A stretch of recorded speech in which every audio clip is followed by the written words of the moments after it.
Okay, so we're going to be testing this out. We got the time running.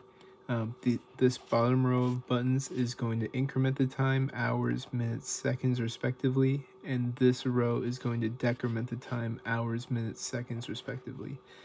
If we press the button, it's going to increment it once. So yeah, we went to 1 a.m.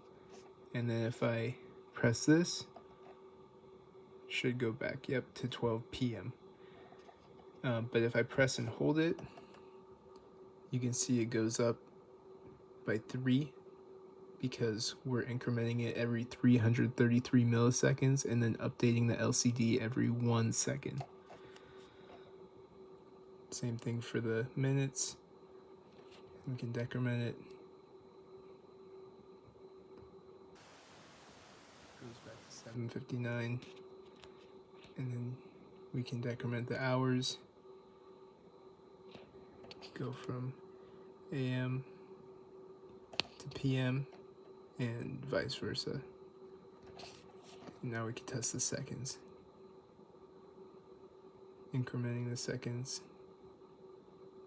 multiples of 3, decrementing the seconds, multiples of 3.